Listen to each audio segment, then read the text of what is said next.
बिस्मिल्लाहिर्रहमानिर्रहीम। अस्सलाम वालेकुम। आप उसामा गाजी यूट्यूब चैनल देख रहे हैं। एक ख़बर जो मीडिया में उतनी ज़्यादा हाईलाइट नहीं हुई लेकिन बहुत ही अहम है।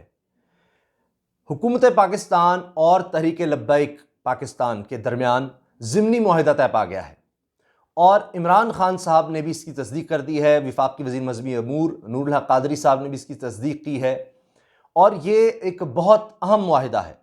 और इस मुआहिदे के तहत अब जो मुआहिदा 16 नवंबर 2020 को हुआ था हुकूमत और तहरीक लब्बैक पाकिस्तान के दरमियान, अब उसे 20 अप्रैल तक, यानी उसमें जो मामलात थे, ख़ास तौर पर यह बात कि सफ़ीर को बदर किया जाएगा, फ्रांस के सफ़ीर को मुल्क बदर कर दिया जाएगा, मुल्क से निकाल दिया जाएगा। और ये मामला गुस्ताखाना खाकों के हवाले से था, जिस तरह तहरीक लब्बैक ने एहतजाज भी उस पर किया था।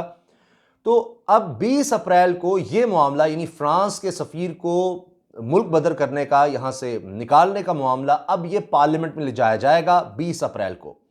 और इमरान खान साहब ने कहा है कि मैं तहरीक लब्बैक पाकिस्तान और पूरी कौम को ये बताना चाहता हूँ कि इस हुकूमत ने जिस तरह से मामला उठाया है, गुस्ताखाना खाकों का, गुस्ताखी का, सरकार दो आलम सल्लल्लाहु अलैहि वसल्लम के खिलाफ कोई गुस्ताखी करे, ये मामला जिस तरह से इस हुकूमत ने उठाया है किसी ने नहीं उठाया।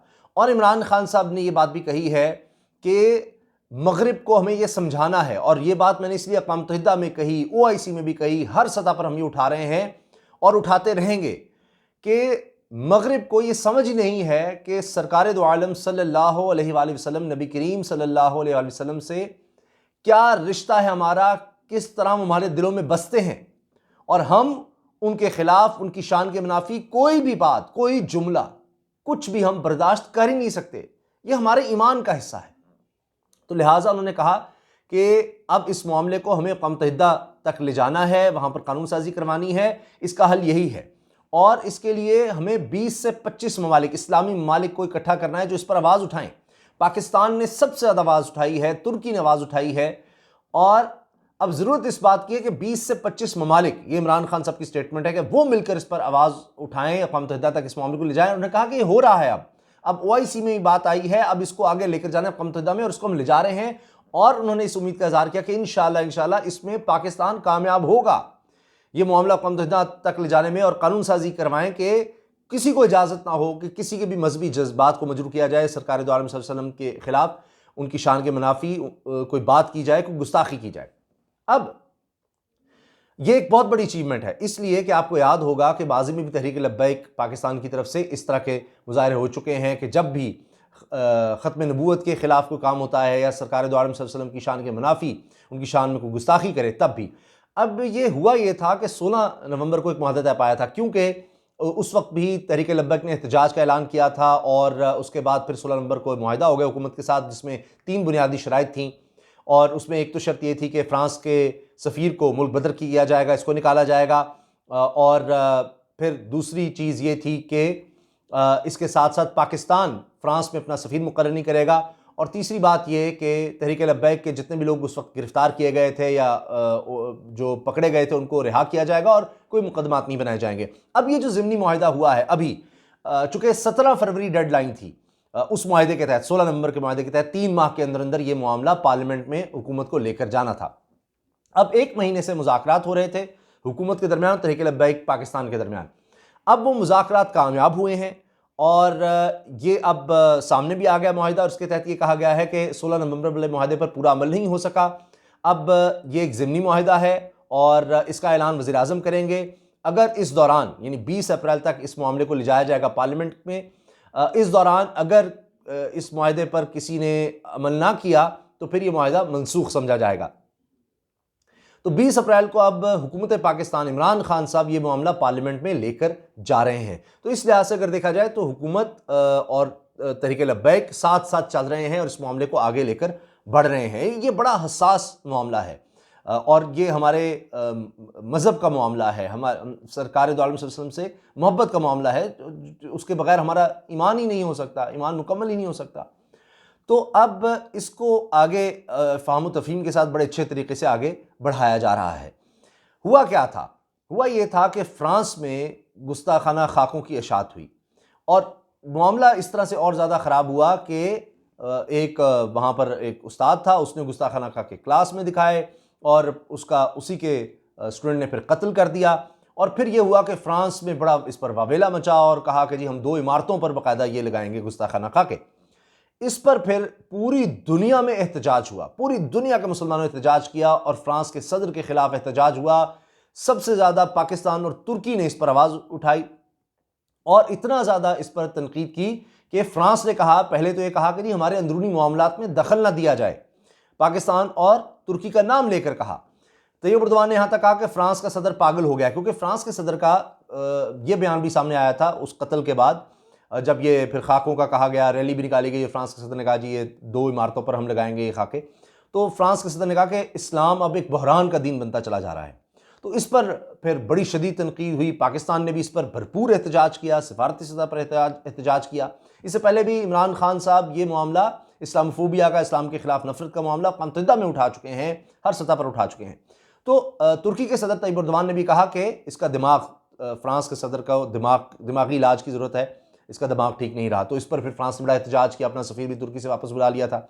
तो फिर तैयब उर्दवान ने भी कहा कि तुम अपने सदर की तौहीन बर्दाश्त नहीं कर सकते, उसके खिलाफ एक जुमला नहीं बर्दाश्त कर सकते, तो हम नबी करीम सल्लल्लाहु अलैहि वसल्लम के खिलाफ कोई बात बर्दाश्त करेंगे? तुम कैसे सोच सकते हो? ये तो हमारे ईमान का हिस्सा है। तो बहरहाल अब ये हो रहा है कि 16 नवंबर मुआहदे के तहत 17 फरवरी आखिरी तारीख थी और जब खादिम हुसैन रिजवी साहब मरहूम उनका इंतकाल हो गया था, इस मुआहदे के 2 दिन के बाद ही 19 नवंबर को उनका इंतकाल हो गया। तो अब उनके बेटे हैं साद रिजवी, जो अमीर मुकर्रर हुए तहरीक लब्बैक पाकिस्तान के, वो इस मिशन को अब आगे लेकर चल रहे हैं।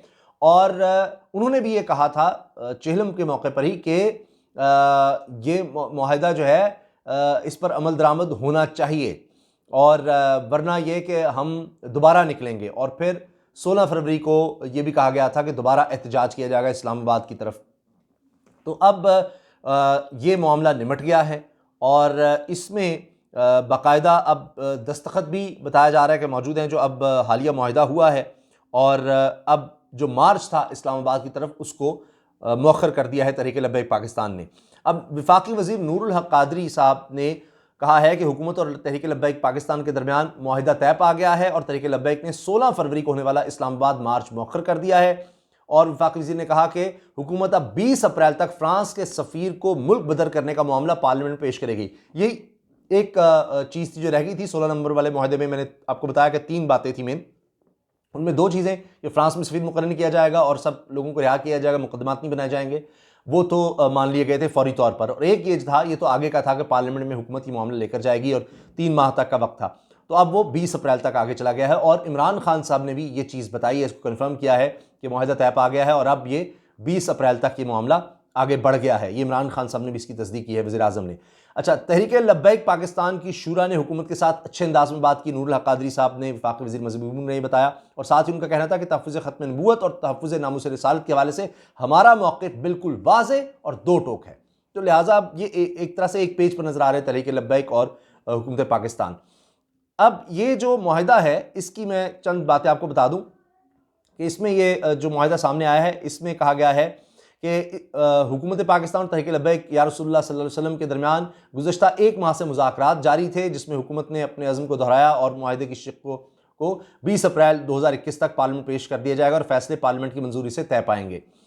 और इस मुआहिदे में इसकी नकल में ये कहा गया है कि तहरीक लब्बैक पाकिस्तान या रसूलुल्लाह सल्लल्लाहु अलैहि वसल्लम और हुकूमत पाकिस्तान के दरमियान नामूस रिसालत के मुआहिदे पर 16 नवंबर 2020 को एक मुआहिदा हुआ था, जिस पर ताहाल अमल नहीं हो सका।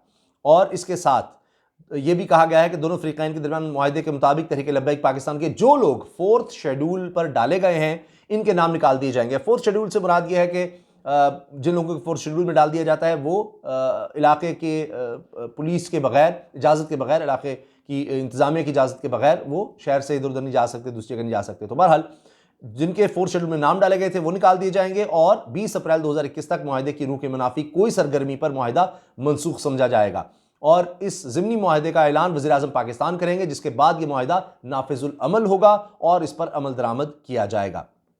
अब इस मुआहिदे पर हुकूमत की तरफ से वफाकी वजीर मजहबी अमूर पीर नूरुल हक कादरी और वजीर दाखिला शेख रशीद अहमद के दस्तखत मौजूद हैं, जबकि तहरीक लब्बैक की तरफ से इनके शूरा के नुमाइंदगान गुलाम गौस बगदादी, कादरी रिजवी, डॉक्टर मोहम्मद शफीक अमीनी और गुलाम अब्बास फैजी शामिल हैं।